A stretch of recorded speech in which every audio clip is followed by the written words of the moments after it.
श्री कृष्णाय नमः। श्री कृष्णाय नमः। श्री कृष्णाय नमः। श्री परमात्मा ने नमः। एक बार पुनः सभी को सादर नमन। हम सभी श्रीमद् भगवद गीता के अनुशीलन की श्रृंखला में आगे बढ़ रहे थे और पंचम अध्याय में अर्जुन के द्वारा भगवान से जिज्ञासा की गई कि कर्म संन्यास और कर्म योग इन दोनों में से कौन सा साधन श्रेष्ठ है या कल्याणप्रद है, उसे निर्देशित करें। तो भगवान ने सुगमता की दृष्टि से कर्म संन्यास की अपेक्षा कर्मयोग की श्रेष्ठता का प्रतिपादन किया और भली भांति उसका निरूपण करने के बाद परमात्मा की प्राप्ति में ध्यान भी कहीं न कहीं अत्यावश्यक है। और ध्यान जब करने की बात आती है तो शरीर, इंद्रियां, मन, बुद्धि इन सब का संयमित होना, एकाग्र होना परमावश्यक है। हम सभी जानते हैं इस चीज को। और इसे इन सब विविध अवयवों को आत्मा के नाम से संबोधित किया गया है, यानी आत्मा पर नियंत्रण रखना या आत्मसंयम की ओर बढ़ना। और इसीलिए हम अगले अध्याय में प्रवेश करेंगे और जिसका नाम है आत्मसंयम योग। अब इस पर चर्चा करते हुए भगवान हमें एक और सरल दिशा की ओर संकेत करते हुए दिखाई देते हैं। हम जो भी कर्म करते हैं, शुरू से अब तक हमने कई बार कर्म की बात की, क्योंकि कर्म करना हमारी प्रवृत्ति है, हम कुछ न कुछ करते हैं। तो कर्म से संन्यास लेना, कर्म को केवल करते रहना, उसके फल की प्राप्ति की इच्छा न करना, उसके फल आने पर सुखी दुखी न होना, आदि आदि अनेक बातें हुई। और उसी स्थिति में जब व्यक्ति कर्म के फल का आकांक्षी नहीं रह जाता, यानी सिर्फ करता है और सब कुछ समर्पित करता जाता है, तो जब आत्मसमर्पण हम करते जाते हैं अपने हर स्थिति का, तो इंद्रियां संयमित हो जाती हैं और इंद्रिय संयम होने पर हम ध्यान की अवस्था में आने के योग्य हो जाते हैं। और यही तो योग्यता ही तो पहले लानी है अपने आप में। अपने इस शरीर में बैठ करके जो हम लोगों ने अपने अस्तित्व को एक अलग नाम देकर अलग रूप और चरित्र व्यवहार में ढाला है, इससे पहले इसको हटाना है, उससे तैयार करना है। क्योंकि हम क्या है, शुद्ध बुद्ध आत्म तत्व है। यहाँ तक हमें पहुँचना होगा। और वो अब तक के अध्यायों में बहुत अच्छी तरह भगवान ने हमें बताया कि हम कैसे अपनी इस स्थिति को प्राप्त कर सकते हैं। तो पांचों अध्यायों में हमने यह पूरी जानकारी हमें भगवान के द्वारा प्राप्त हुई कि हम कैसे अपने आप पर नियंत्रण करके योग की स्थिति में आ सकते हैं। और जब योग की स्थिति में आ जाते हैं तो फिर परमात्मा को प्राप्त करने का मार्ग सुस्पष्ट होता दिखाई देता है और हम आगे बढ़ते हैं। बढ़ने के योग्य बन जाते हैं, योग्यता हासिल कर लेते हैं। तो सबसे पहले 5वें अध्याय में हमने अपने आप को योग्य बनाया, यहाँ तक तो हम पहुँच गए। अब जब योग्य बन गए तो हमें किस तरह से आगे बढ़ना है, किस तरह से सचेत होकर, सजग होकर अपने आप को परमात्म तत्व तक पहुंचाना है, इस बात को इसी अध्याय में भगवान आगे बढ़ाएंगे। तो अर्जुन कर्मयोग में प्रवृत्त करने के उद्देश्य से कर्मयोग की प्रशंसा की भगवान ने, तो अपने आप को तैयार तो उसने किया।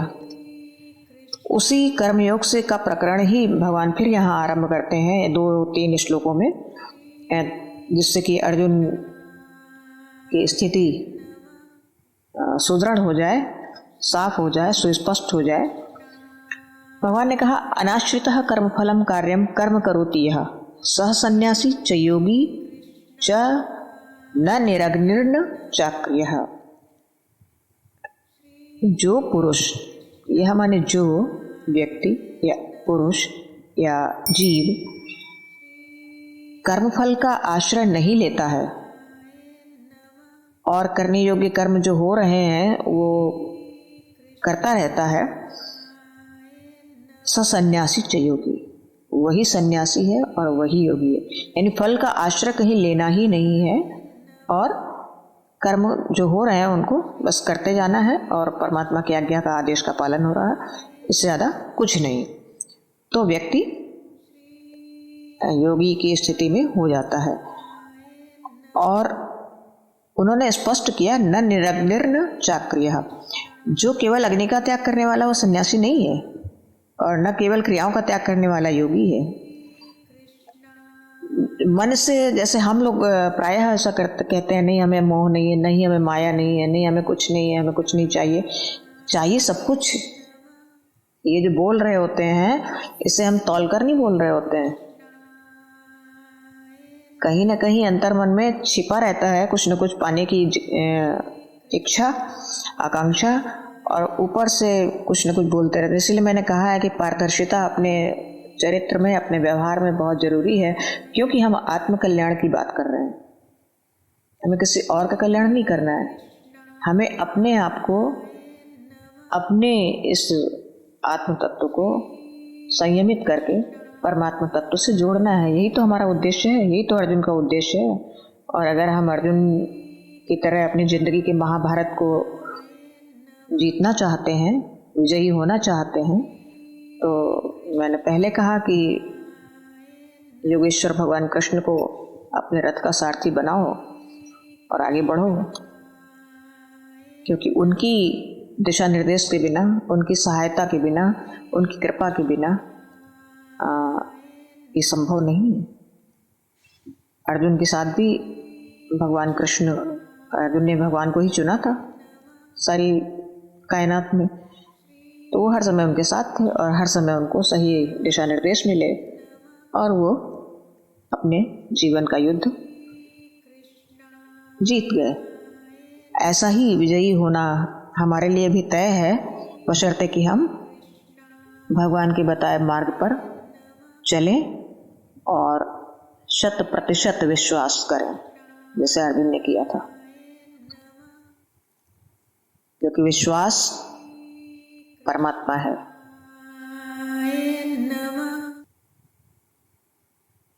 श्रद्धा हमारी होनी चाहिए। श्रद्धा जब अटूट होगी, विश्वास से जुड़ना संभव है।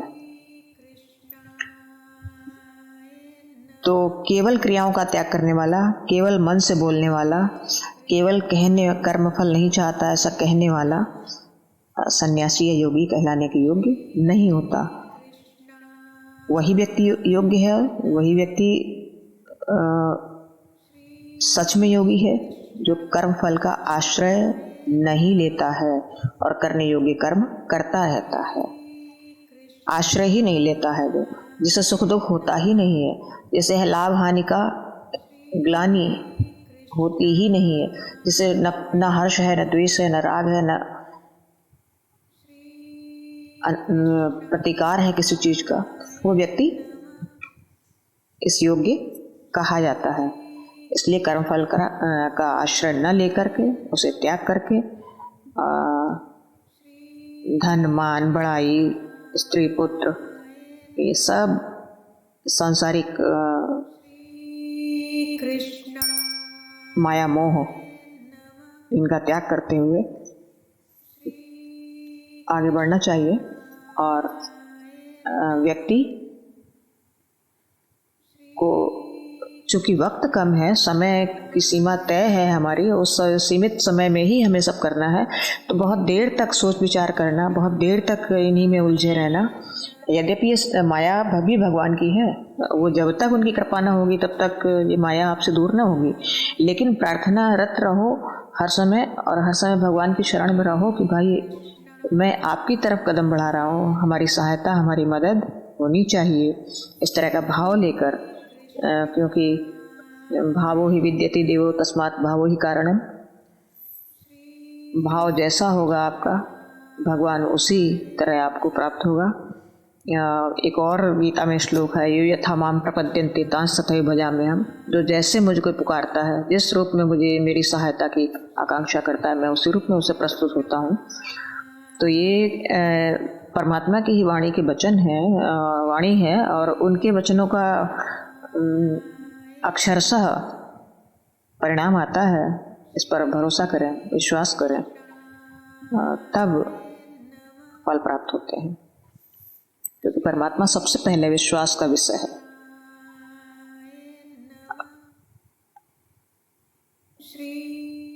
अब हम आपको एक चीज और याद दिलाएंगे कि बड़ी बड़ी चीजें दुनिया में हुई हैं, बड़ी बड़ी चीजें हुई, बड़ा जहाँ बुद्धि बहुत लगाते हो, जहाँ ज्ञान का बहुत प्रयोग करते हो, वहाँ पर कठिनाइयाँ ज़्यादा होती हैं। ईश्वर भाव में निहित है, और जैसे भाव से, जिस भाव से आप, तो कभी कभी देखिए आपकी वाणी आर्तनाद करती है और परमात्मा तुरंत सुन लेता है और वो कार्य आपका हो जाता है, तो आप बड़े खुश होते हैं।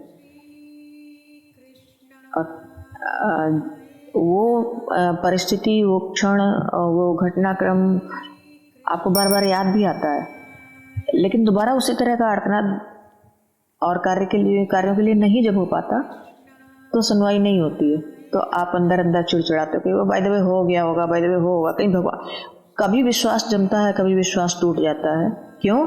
क्योंकि हमारी अपनी ही अंतःकरण में पवित्रता नहीं है, अपना ही अंतःकरण शुद्ध नहीं हो पाता, अपनी ही की गई गतिविधियों से विश्वास डगमगाता है, और संशयात्मा विनश्यति, जहाँ संदेह होगा वहीं सब विनाश का कारण बन जाता है। तो संदेह एक तिल मात्र नहीं होना चाहिए, और आपकी वाणी की जो ध्वनि है उसमें इतना भाव, इतना आर्तनाद हो कि परमात्मा आपके कार्य को करने के लिए विवश हो जाए। वो तो बैठा रहता, तैयार रहता है, विवशता सिर्फ उसकी है, हमारी नहीं। हमें केवल पुकारने की आवश्यकता है, लेकिन हम उस शुद्ध भाव से पुकार नहीं पाते, और वहीं हम असफल होते हैं।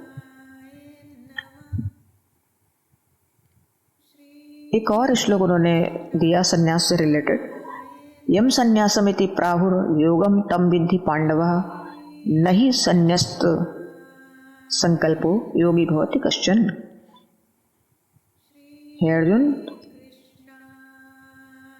जिसको संन्यास कहते हैं उसी को तू योग भी जान। क्यों ऐसा कहा? क्योंकि संकल्पों का त्याग न करने वाला कोई पुरुष योगी नहीं होता है।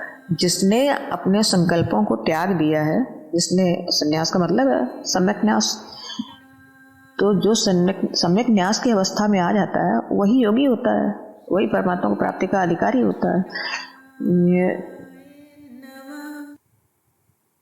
इसलिए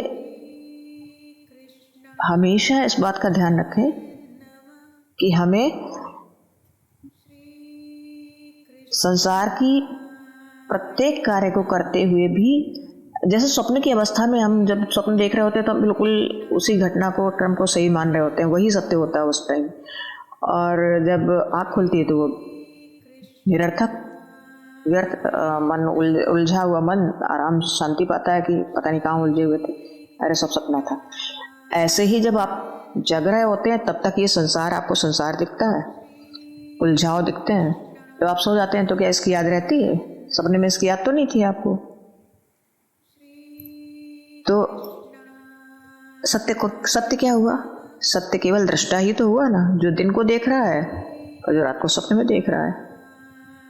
दृष्टा की दृष्टि बदली, सब कुछ बदल गया। तो भाई बहुत बड़ा सत्य है कि सतहरि भजन जगत सब सपना। केवल सत्य ईश्वर ही है जो आत्म तत्व के रूप में अंदर है, जो दिन में भी देख रहा है, रात में भी देख रहा है, न दिन में सोता है न रात में सोता है। और दोनों ही चीजें, न जगत सत्य है और न स्वप्न सत्य है। बड़ी स्पष्ट सी बात है ये। और वो दृष्टा बनकर हमारे अंदर बैठा है आत्म के तत्व के रूप में। बाकी शरीर तो जड़ है, ये तो कुछ नहीं देख करता। चेतना ही हमारी सब कुछ करती है। और चेतना ने बड़ा स्पष्ट दृष्टांत दिया स्वप्न के माध्यम से कि दिन में जब आप हो तो ये सत्य लगता है, रात में हो तो वो सत्य लग रहा होता है, जब तक आंख न खुले। तो स्थितियां बहुत स्पष्ट हैं कि आप योगी की तरह, योगी की भांति जीवन जिए और अपने जीवन को इसी देह में रहते हुए अपने जीवन को सार्थक कर लें। क्यों? क्योंकि हम इतनी दूर तक आ गए हैं, इतनी चीज़ों समझ लिए हैं, संसार की असारता का भी ज्ञान हो गया, कर्म फल का भी परित्याग हो ही जाता है जब दिखाई देता है कि भाई कुछ तो स्थायी नहीं है, न दिन सत्य है न रात और स्वप्न सत्य है, सत्य तो केवल एक है। तो फिर उस सत्य की तलाश में व्यक्ति योग की स्थिति में स्थिर होकर अपने इस परम दुर्लभ जीवन को, जो कि भगवान की कृपा से मिल गया है, और उसमें भी भगवान की कृपा है कि आप और हम श्रीमद् भगवद गीता का अनुशीलन कर रहे हैं। इसका मतलब कि हम परमात्मा हमें मार्ग बता रहा है, हमें दिशा दे रहा है कि तुम हम तक पहुंच सकते हो। एक संकेत तो है ये बहुत सुंदर सा, और इसे प्राप्त करके हम जीवन को सार्थक कर सकते हैं। अब इतने बड़े संकेत के बाद भी अगर हम उलझ जाएं इस संसार में और हमारी मुक्ति न हो और हम उस तक न पहुंच पाएं, तो इससे बाद ज़्यादा घाटे का सौदा और क्या होगा। इसलिए अपने संकल्प को सुदृढ़ बनाएं और अपने जीवन में योगी की तरह, योगी की भांति अपने जीवन को शुद्ध अंतःकरण से जिएं और परमात्मा की प्राप्ति का कदम एक एक बढ़ता रहे प्रतिदिन, प्रतिक्षण, तो शायद हम कामयाब तो होंगे। और अर्जुन की तरह अगर हमारी स्थिरता बनी रही, विश्वास बना रहा, समर्पण बना रहा, तो ये सत्य है कि हम अपने जीवन रूपी इस महाभारत को अवश्य जीतेंगे। इसमें कोई संदेह नहीं है। क्यों? क्योंकि हम परमात्मा की वाणी का ही अनुशीलन करते हैं, वाणी के कहे के अनुसार ही हम चलते हैं। अब भगवान ने कहा कि योग में जब आरूढ़ हो जाते हो, आप योगी बन जाते हो, योगी बनने की जब आपकी चाहत हो जाती है, यानी योगी तक अपने को तैयार कर लेते हो, कैसा पुरुष योगी कहलाता है। जब उस तरह की व्यक्ति आपकी बन जाती हैं, तो फिर निष्काम भाव से आप काम करते रहते हो, कोई मतलब नहीं है उनका। और ऐसा पुरुष जब संकल्पों का अभाव होता है, जिसके पास कुछ चाहिए ही नहीं, जिसे वही कल्याण का मार्ग प्रशस्त कर पाता है और वही कल्याण का हेतु कहा जाता है, माना जाता है। तो इसलिए हमें 5 अध्याय तक अपनी भूमि बनानी थी, और 6ठे अध्याय में परमात्मा ने हमें अपनी ओर आत्मसंयम की ओर बढ़ने की बात कही। और आत्मसंयम जिस दिन पूरी तरह से हो गया तो हम सत्य रूप में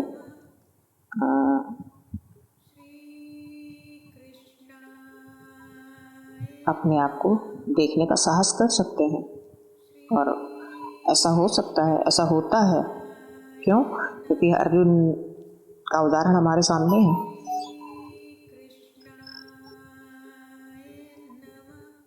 एक और बहुत सुंदर सा श्लोक है, यदा ही नेन्द्रियार्थेषु न कर्मसु अनुसज्जते सर्वसंकल्प संन्यासी योगारूढ़ तदुच्यते। उन्होंने कहा कि जिस काल में, जिस समय में न इंद्रियों को भोगों में और न कर्मों में आसक्त होता है,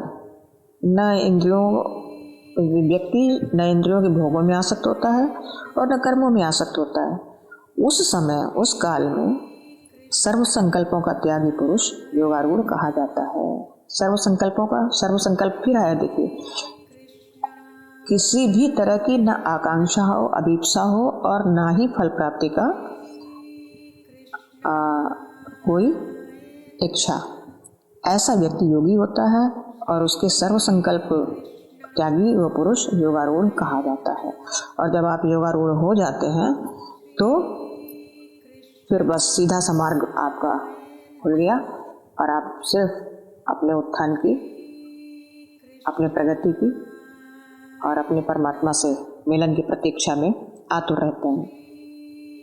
अपने को अधोगति में डालने का फिर आपके पास कोई कारण नहीं रह जाता। बहुत सुंदर श्लोक है, जीवन में उतार लेने का श्लोक है। जीवन में जिसने इस श्लोक को आत्मसात कर लिया वो परमात्मा का हो गया। और वो श्लोक है, उद्धरेत आत्मना आत्मानम नात्मानम अवसादयेत आत्मैहि आत्मनो बंधुः आत्मैहि रिपुरात्मना। उद्धरेत आत्मना आत्मानम, अपने आप, आत्मना माने अपने द्वारा, आत्मानम माने अपना, उद्धरेत माने उद्धार कर लेना चाहिए। कहाँ से? संसार समुद्र से। अपने द्वारा अपना इस संसार सागर से उद्धार कर लेना चाहिए जीव को। नात्मानम अवसादयेत, जानबूझ करके समझने के बाद अपने आप को अधोगति में न डालें, अपने आप को नीचे न गिराएं।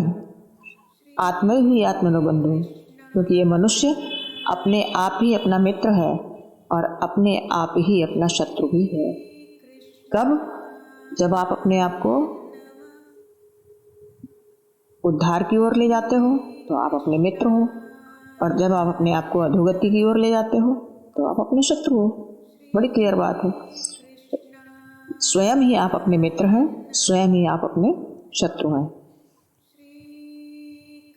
और कितने सुंदर ढंग से भगवान ने समझा दिया आपको कि यदि आप सब कुछ समझकर, इस संसार की सत्यता को समझकर, इस संसार रूपी सागर से बाहर निकलने का, मुक्त होने का प्रयास करने लगते हैं, परमात्मा की शरणागति लेने की चाहत में आ जाते हैं और उस मार्ग पर चलते हैं, तो आप अपना उद्धार कर रहे हैं। आप अपने मित्र हो गए, अपनी आत्मा के मित्र हो गए, अपने आप के, स्वयं के। और अगर आप ऐसा नहीं कर रहे हैं, अधोगति की ओर जा रहे हैं, संसार के गड्ढे में और घुसते जा रहे हैं, तो आप अपने शत्रु हैं।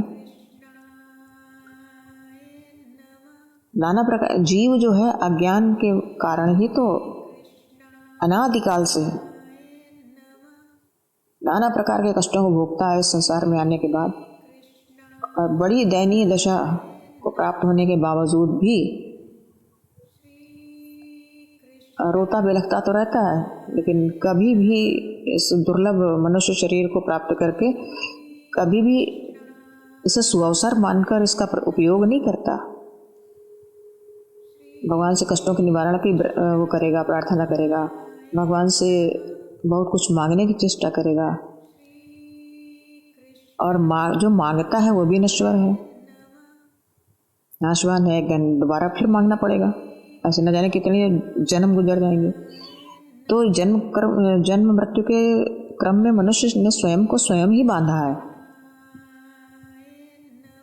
इतने अच्छे सुअवसर को पाकर, इतना अच्छा अवसर पाकर और इतना उसकी कृपा से शरीर मिलता है, ये मानव देह, और उसकी कृपा का एहसास नहीं कर पाता और संसार में भटकता रहता है और बार बार जन्म मृत्यु के चक्र में घूमता रहता है। लेकिन कभी भी इसके विपरीत अपने उत्थान की, अपनी प्रगति की और कदम नहीं बढ़ा पाता। लेकिन भगवान ने इस बात को स्पष्ट कर दिया कि तुम स्वयं ही अपने मित्र हो और स्वयं ही अपने शत्रु हो। और उन्होंने कहा कि मैं समझो कि प्रारब्ध बुरा है, इसलिए तुम्हारी उन्नति होगी ही नहीं। प्रारब्ध, उत्थान पतन ये प्रारब्ध के अधीन नहीं होते हैं, तुम्हारे ही हाथ में है। साधना करो, अपने आप को अवनति के गड्ढे से ऊपर निकालो तो आप उत्थान की ओर बढ़ रहे हो, और अगर आप ऐसा नहीं कर रहे हो तो अवनति की ओर जा रहे हो। और इसमें प्रारब्ध कहाँ आया? प्रारब्ध से जीवन मिला है, प्रारब्ध से संसार की जो अपनी आयु के हिसाब से जो कुछ आपको इस संसार में मिलना है वो प्रारब्ध से मिलता चला जाएगा। लेकिन उत्थान और पतन ये प्रारब्ध के अधीन है, ये गलत है। इसीलिए भगवान ने कहा कि उद्धरेत आत्मानम, अपने आपके उत्थान का कारण स्वयं तुम हो और अपने पतन का कारण भी स्वयं तुम हो। क्योंकि उत्थान संसार की आसक्ति से नहीं होगा, कर्म की आसक्ति से नहीं होगा, आकांक्षाओं की पूर्ति से नहीं होगा। क्यों? क्योंकि सत्य स्वरूप परमात्मा का है और उत्थान सत्य के मार्ग पर चलकर सत्य को पाने में ही है। अपने सत्स्वरूप को सत्य में मिला देने, सत्य तक पहुंचा देने, सत्य तक जान लेने, स्वयं को पहचान लेने में ही है। और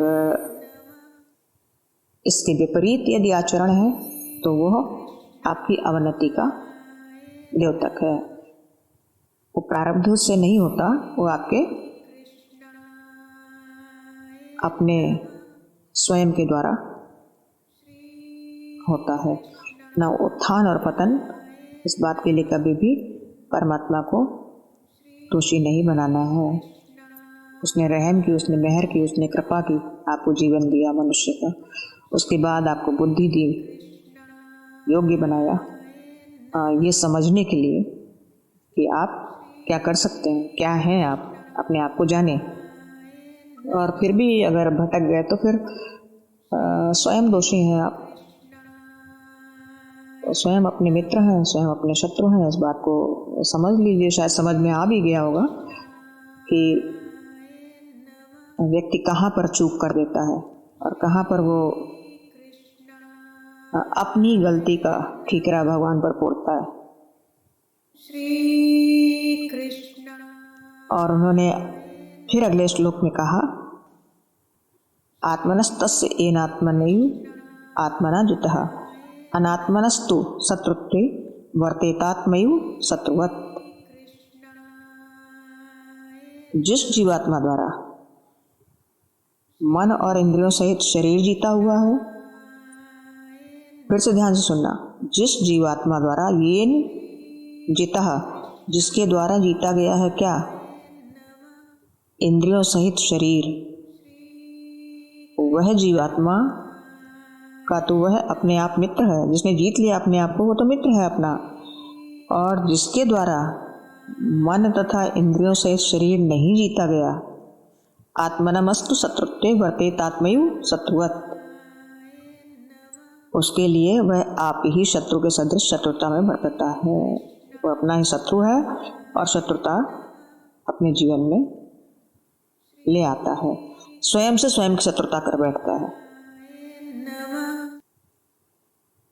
अब हमने कहा था आत्मसंयम की बात भगवान इसमें कहेंगे, तो बड़े सुंदर शब्दों में पहले उन्होंने ये कहा कि तुम स्वयं अपने आप के उत्थान और पतन के कारण हो। कारण बताया, तरीका बताया कि कैसे हो, क्योंकि जितना कर्मों में सुधार करते जाओगे उतने ही तुम उन्नत होते जाओगे, और जितना कर्मों में सुधार न हो करके संसार में भटकते रहोगे उतनी अवनति का पतन का कारण हो जाता है वो। और ये दोनों काम तो आप स्वयं करते हैं, इसमें परमात्मा कहीं आपको कुछ करवा रहा है ऐसा नहीं होता, क्योंकि दिशा निर्देश तो बार बार दे रहा है, तो आपको भटकना नहीं चाहिए। अब दूसरी जगह उन्होंने तुरंत उसके बाद कहा कि जिस जीवात्मा ने अपने मन और अपनी इंद्रियों सहित अपने शरीर को जीत लिया, यानी आत्मसंयम, जिसने आत्मसंयमी है जो, वह तो अपना मित्र हो जाता है, और जो आत्मसंयमी नहीं है वह स्वयं अपना शत्रु बन जाता है और अपने साथ शत्रुता कर बैठता है। तो हमें मित्रता और शत्रुता तो लगभग मालूम है कि मित्रता हमारे लिए हितकर होती है और शत्रुता हमारे लिए कष्टकर होती है। तो अब हमें अपने साथ मित्रता करनी चाहिए स्वयं से, स्वयं के साथ, या अपने साथ शत्रुता करनी चाहिए, यह तो एक छोटा बच्चा भी बताएगा कि इसका उत्तर क्या होगा।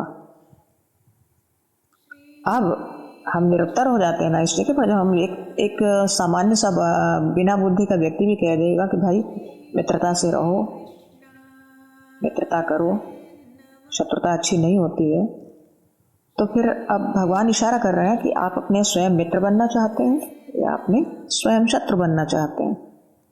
अगर आप अपने साथ शत्रुता करते हैं तो परमात्मा हासिल नहीं होगा कभी। ये जीवन क्रम संसार कभी आपसे नहीं छूटेगा। इसके सुख दुख के चक्र में आप ऐसे ही जन्म लेना और मरना, जन्म मृत्यु के क्रम में पड़े रहोगे, और फिर न जाने कब परमात्मा की कृपा हो और मानव देह मिले।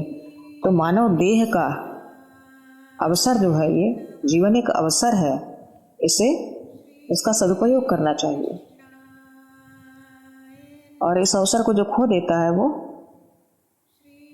फिर से इसी क्रम में भटकता रहता है। तो क्यों हम दुख में बार बार पड़े, दुख में अपने आप को बार बार गिराएं? अपने साथ शत्रुता करके क्या मिलेगा अपने आप को? क्यों ना हम अपने मित्र बन जाएं, अपने आप से मित्रता करें और अपने को परमार्थ की ओर आगे ले जाएं, अपने मोक्ष का कारण बने, अपनी मुक्ति का रास्ता स्वयं निकालें और स्वयं से स्वयं का परिचय कराएं। और जिस दिन आत्मसंयमी हो करके आपने अपने आप को जानने की चेष्टा की तो सत्य उजागर हो जाएगा। सत्य तो अंदर है, आत्मा के रूप में परमात्मा विराजमान है, प्रकट तो होना है, और प्रकट होगा तब जब आपका अंतःकरण परिशुद्ध होगा और उसमें उसका प्रकाश अनुभूत होगा। अंधकार में प्रकाश की एक किरण बहुत होती है, और वो जितना भी सूक्ष्म रूप में आपके अंदर विराजमान है उसका दिग्दर्शन आपको हो जाएगा। जिस दिन वो दिग्दर्शन हो गया उस दिन संसार बेईमानी सा लगेगा। संसार में अब तक भटके बहुत ग्लानि होगी, और पहले भी ये आनंद ले सकते थे। आनंद की प्राप्ति हो जाएगी। आनंद की प्राप्ति ही, सत्य की प्राप्ति ही, स्वयं को जान लेना ही परमात्मा तक पहुंच जाना है, और स्वयं से स्वयं को मिला देना, अपने स्वरूप में स्थिर हो जाना। और जब आपका स्वरूप आनंद स्वरूप हो जाएगा तो परमात्मा में और आप में कोई अंतर नहीं हो जाएगा। परमात्मा भी सच्चिदानंद है, सत्य है, चैतन्य है और आनंद स्वरूप है। चैतन्य हमारे अंदर है जो हमें, हमारी इस बॉडी को चला रहा, हमें सबको पता है। चेतन तत्व है, सत्य स्वरूप भी है वो, और आनंद स्वरूप है। आनंद तब मिलता है, चेतना तो बनाए रखता है, सत्य रूप में स्थिर रहता है, क्योंकि आपके कर्मों का लेखा जोखा रखता है वो, और तटस्थ भाव से दृष्टा बनकर बैठा है अंदर। और उसके बाद आपको आनंद की प्राप्ति करनी है तो आप अपना मार्ग तलाशिए, खोजिए और उस तक पहुंच जाने का प्रयास करिए, और उसमें आत्मसंयमी होना आपके लिए अत्यावश्यक है। भगवान ने फिर कहा, जितात्मनः प्रशांतस्य परमात्मा समाहितः शीतोष्ण सुख दुखेषु तथा मानापमानयोः। बहुत सुंदर श्लोक है। सर्दी गर्मी, शीतोष्ण सर्दी गर्मी, सुख दुखेषु और सुख दुख में, तथा च मान अपमानयोः, मान और अपमान में, जिसके अंतःकरण की वृत्तियां भली भांति शांत हैं, यानी चाहे सर्दी हो या गर्मी, सुख हो या दुख, मान हो या अपमान, आपके वृत्तियों में कोई हलचल नहीं होती, आप भली भांति शांत हैं। ऐसा जब स्वाधीन पुरुष बन जाता है, ऐसी प्रशांत चित्त जब हो जाता है आपका, तब आप सच्चिदानंद घन परमात्मा में सम्यक रूप से स्थित हैं और उसके पास परमात्मा के सिवा और कुछ है ही नहीं, ऐसा उसको अनुभूत होगा, ऐसा उसका स्वरूप होगा। और जब इस तरह की आपकी प्रवृत्तियां हो जाएंगी, जब इस तरह की आपकी वृत्तियां शांत हो जाएंगी, आपको किसी भी, जैसे एक भरे समुद्र में किसी ने एक कंकड़ मारा और कोई हलचल न हो, वो सीधे नीचे समाता चला जाए, इतना गहरा हो, इतना गहरा जब अपने आप को बना लोगे, गहराई में जब उतर जाओगे, तब परमात्मा के सिवा आपके पास और कुछ न होगा। और यही परमात्मा की प्राप्ति का स्वरूप है। इसलिए परमात्मा को प्राप्त पुरुष के लक्षण जो होते हैं, उन्हें जानने के लिए हमें तत्पर रहना चाहिए। अब जब हमारी ये स्थिति बन जाएगी तो हम परमात्मा तत्व से रूबरू हो जाएंगे, और उसके बाद निर्विकार होकर, जब निर्विकार चितात्मा हो जाते हैं हम, हर अवस्था में हम शांत रहते हैं, शांति ही नहीं प्रशांत हो जाते हैं। जब हम उपसर्ग लगा दिया उसके साथ, परमात्मा की निकटता ही प्राप्त हो जाती है, परमात्मा स्वरूप हो जाते हैं। और फिर कुछ भी होता रहे, कुछ भी करता रहे, कोई कुछ भी परिस्थितियाँ आती रह जाती रहे, उनका कोई प्रभाव, यानी अज्ञान तब हमें मोहित नहीं कर पाता, अज्ञान हमें भटका नहीं सकता, और हम अपने मार्ग से विचलित नहीं होते हैं। और यही परमात्मा की प्राप्ति का लक्षण है, यही आत्मसंयम है। और इतना प्रयास हमें आपको करना ही होगा। एक बात और है, जब हम समझ लेते हैं ना कि जिस चीज से हमारा कोई वास्ता ना हो, निरर्थक हो, और समझ लेते हैं कि उसका कोई मतलब नहीं है, तो ऑटोमेटिकली हम उसे छोड़ देते हैं ना, उसकी तरफ हमारा ध्यान नहीं जाता। फिर ध्यान को ही तो भटकने से रोकना है भाई। ये सब चीज़ें जितनी हैं संसार में, उलझाव वाली ही हैं, उलझाती ही हैं आपको। और सच देखा जाए तो ना, जिन्हें हम इस परमात्मा की माया से ही कह सकते हैं, इनकी माया नहीं है, मेरी माया जाल में बांधा हुआ है, और इस माया जाल को बस समझ लेना है। जाल में फंसना नहीं है, जाल तो उन्हीं का है, लेकिन उस जाल में फंसना नहीं है। इतना सजग और सतर्क रह करके अपने आप को आत्मसंयम के साथ वहाँ से निकालना है। और फिर वो चीज़ें हमसे, जब हम ध्यान नहीं देंगे, चीज़ें हमारा मन उधर नहीं जाएगा, हमारे को कोई जिज्ञासा उस तरह की नहीं रह जाएगी, तो फिर वो ऑटोमेटिकली वो चीज़ें खिसक जाएंगी ना हमारे पास से, वो फिर हमें मतलब कुछ प्रभावित नहीं कर पाएंगी। और जब हमें कुछ प्रभावित नहीं करेगा, हम प्रशांत चित्त हो जाएंगे, तो हम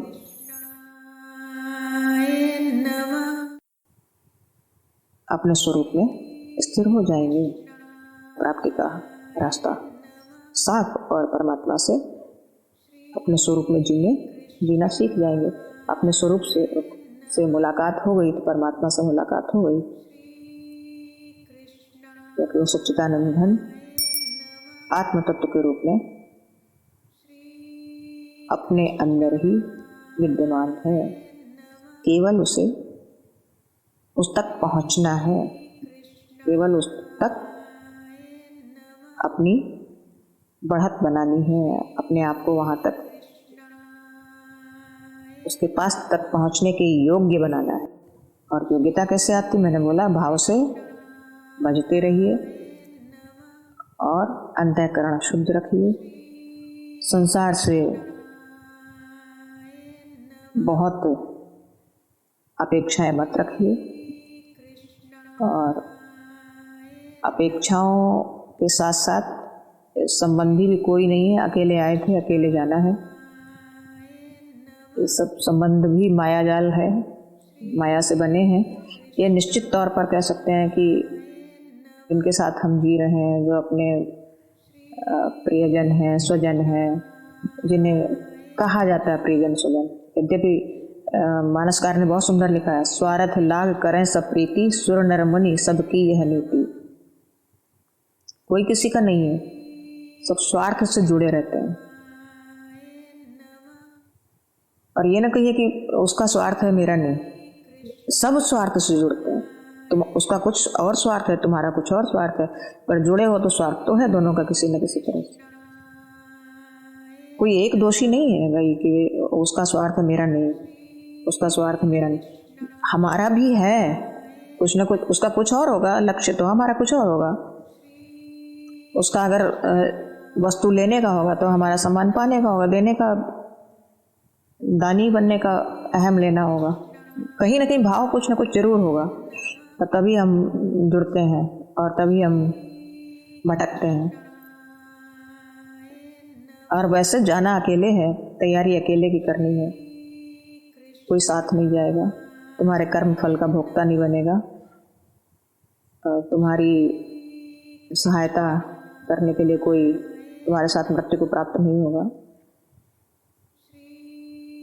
तो इसलिए इन सब तथ्यों को समझते हुए और हमें आत्मसंयमी होकर आत्मकल्याण की ओर अग्रसर होना चाहिए।